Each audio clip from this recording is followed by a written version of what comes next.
Ada yang bisa dibantu? Sehat, Miss. Sehat, matur nuwun. Ya Allah, Miss.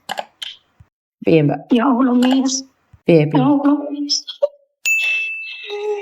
Sik, ojo nangis dikekno apa iki? Soalnya Miss Juni lagi live nih, masuk di YouTube sama di Facebook. Ada apa ini? Miss, sorry ya, Miss. Kan ada apa sayang? Ada apa sayang? Tolonglah, Miss. Bagi saya tolong. Saya kan kemarin kan saya dapat surat panggilannya, Miss ya. Terus Surat apa? saya Surat apa? bagi Saya gak paham aku. Surat apa? bank, Miss, bank. Bank apa? Bank BRI, Miss. Bank BRI, Miss. Oke, dapat surat Bank BRI. Kenapa? Sini, Miss. Saya boleh curhat sekejap sama Miss, tolong ya, Miss ya. Oke, siap. Tapi Saya ingat kan ya, jangan pernah menyebut nama siapapun termasuk namamu sendiri, karena saya tidak ingin setelah viral kalian minta take down. Kenapa? Oke, yes, Miss. Saya kan dulu mari sini tahun 2018. Saya sudah pinjam duit, Miss, di Posisimu bank. di mana sekarang? Saya di Malaysia, Miss. Oh, kamu di Malaysia, terus? Terus 2018 saya kan anak nikah, Miss. Saya kan tak punya modal. Jadi saya pinjam sama bank. Terus sampai sekarang saya cicilannya nggak bisa melebihi pembayaran, Miss. 1 bulannya kan 3.300.000, Miss. Nah, dalam jangka waktu tempo saya sudah melebihi batas lah, Miss. Harusnya kan kalau bank kan ada yang 3 tahun, ada yang 2 tahun ya, Miss ya. Nah, saya sudah lewat 6 tahun sekarang loh, Miss. Terus anak saya sama saya bayarnya cuma bunganya aja. Jadi kemarin saya kasih bagi 5 juta. Terus tadi pagi anak saya ke sana ke Bank BRI, Miss. Masih uang 5 juta. Malah pihak bank, direktur banknya tidak maunya pelunasan. Ada 2 pasal, Miss. 2 pasal itu pelunasan sama eksekutif, tak tahu lah maksudnya apa ya, Miss ya, pokoknya ada 2 hal. Terus saya cakap boleh diangsur, saya tak mau angsuran, ini sudah sertifikatnya sudah masuk pelelangan tak apa, Miss, macam itu, Miss. Jadi macam mana solusinya? Saya sudah ngomong sama bos saya di sini, sama majikan saya waktu saya dapat SP dari bank tuh, Miss. Tolong saya minta, saya kasih pinjam duit 20 aja, 20.000 duit sini ya, Miss. Nanti saya kasih bagi, tiap bulan potong gaji saya. Saya sudah ngomong baik-baik, Miss. Dia nggak ada respon. Katanya, saya tak mau bagi utang sama kamu. Karena kamu inilah itulah tanggung jawab kamu inilah. Pokoknya, apa ya, Miss? Apa ya? Bikin sakit hati tuh, Miss. Saya di sini selama kerja 5 tahun tuh, Miss, nggak pernah yang namanya utang sama bos sampai besar, Miss. Saya jujur sama Miss ya, waktu bulan kemarin saya beranikan diri karena saya pengen beli tanah, Miss.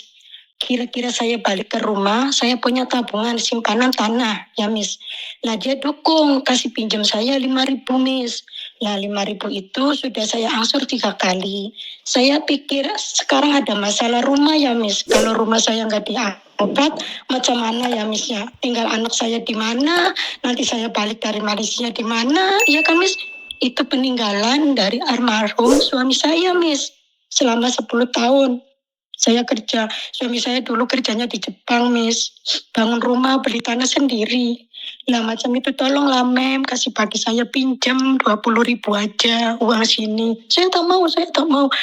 Dari 20 sampai 10 sampai 5.000 tak mau bagi, Miss. Ya Allah, Miss. Saya di sini yang namanya utang tuh takut, Miss. Ya tolonglah, Miss. Itu 20.000 duit sini loh, Miss. Tolong kalau Miss ada. Kalau Miss nggak percaya, saya nggak tipu, Miss. Ini ada nomor direktur banknya dibagi. Saya dikasih nomornya, Miss. Bank BRI. Sebentar. Nah, kalau Miss... Sebentar. Saya nggak paham nih, kamu menikahkan anakmu utang bank. Lah kamu selama ini kerja uangnya kenapa nggak buat bayar bank? Kenapa sampai 6 tahun? Bayar, Miss. Lah kenapa kamu punya utang bank tapi kenapa malah beli tanah?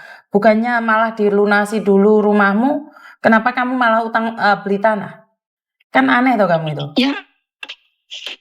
Ya mikirnya macam itu, Miss. Saya tuh dipikir saya tuh bayarnya tadi anak saya kasih bagi. Setiap bulan saya 600 uang sini ya, Miss ya. 600 uang sini kan anak saya operasi sesar, Miss. Biaya orang tua sakit sampai meninggal semua. Ibu saya sudah meninggal, sakit di rumah sakit, ya, Miss. Jadi saya uangnya kirim. Nah itu banknya nggak sampai. Saya kadang bayarnya ada 1 juta, ada 1,5 juta, nggak sampai 3,3 juta, Miss. Nah, anak saya kan kerjanya nggak punya bulanan, jadi kerjanya harian, cuma dapat 50.000, 80.000 macam itu loh, Miss. Enggak, saya nggak paham nih. Kan sudah tahu punya utang bank kan kalau lahiran sesar atau bagaimana kan saya nggak tahu nih. Tapi bank kan wajib dibayar, Mbak. Kenapa Iya, Miss.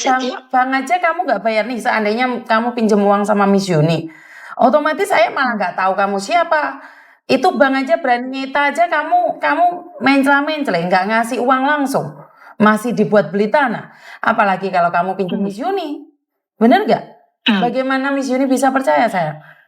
Apa yang dilakukan bank itu nggak salah, karena kalian sendiri tidak patuh. Mereka itu bukan minta uang kalian. Mereka itu minta uang mereka kembali. Kenapa kalian nggak mau bayar? Itu pertanyaannya. Dengan alasan sesar lah, karena dengan alasan nggak punya pekerjaan, terus ngapain utang bank? Otomatis kan bank juga marah toh, Mbak. Ngerti nggak? Yes, Mas. Jadi kalau Miss Yuni berkata tentang utang ini, Miss Yuni nggak mau ikut campur, sayang. Karena apa yang Miss Yuni ingin katakan, apalagi dengan majikan, kamu pinjam majikan.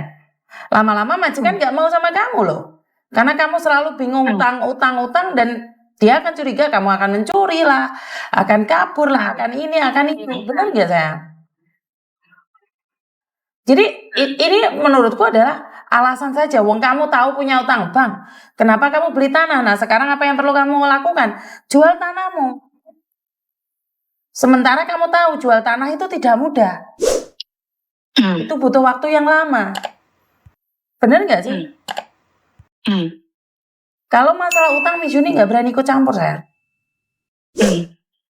Kalau orang sakit, orang apa saya Miss Yuni berani.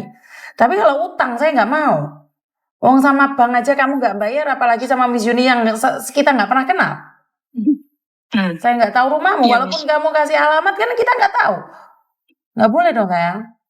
Kalau utang bank Miss Yuni nggak berani sayang. Oke, thank you, Miss. Oke, terima kasih. Oke, Miss. Terima kasih. Oke. Teman-teman, saya tidak berani mengatakan bahwa gaya hidup kalian buat foya-foya atau apa.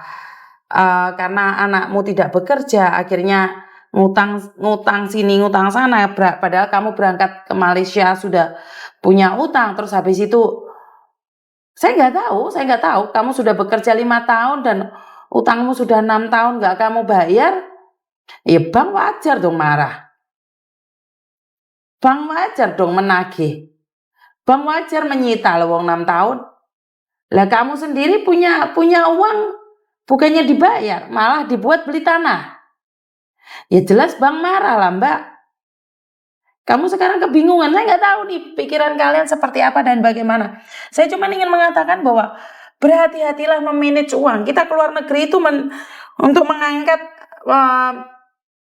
keluarga kita, untuk mengangkat harkat dan martabat keluarga kita. Tapi kalau pada akhirnya kita malah keluar negeri utangnya banyak, terus ngapain keluar negeri? Benar nggak? Malah anak-anakmu jaga nih hidupmu.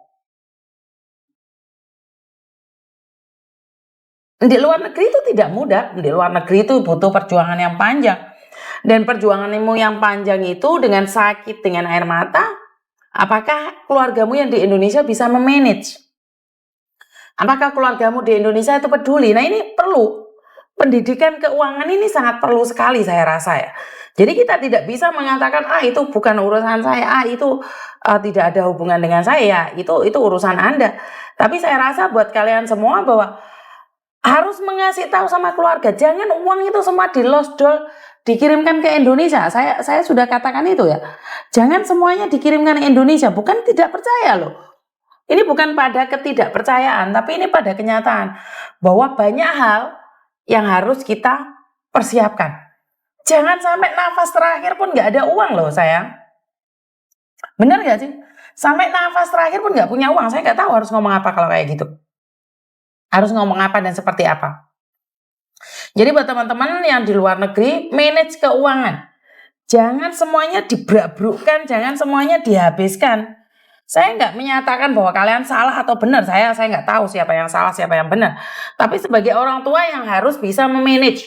Saat ada kesalahan, ya bukan mencari siapa yang salah, siapa yang benar. Tapi bagaimana memanage keuangan. Jadi jangan sampai ke luar negeri, berangkat nggak punya, pulang juga nggak punya.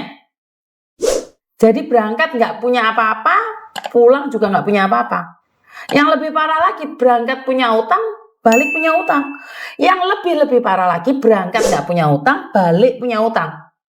Oh, ini menjadi dilema ya, terserah kalian. Nah, percaya monggo, nggak percaya nggak monggo. Ya wes, paham ya teman-teman? Itu aja dari saya, terima kasih dan kurang lebihnya saya minta maaf. Wassalamualaikum warahmatullahi wabarakatuh. Berkat Tuhan mengalir atas hidup kita semua, semoga semua makhluk hidup bahagia dan terima kasih. Bye-bye.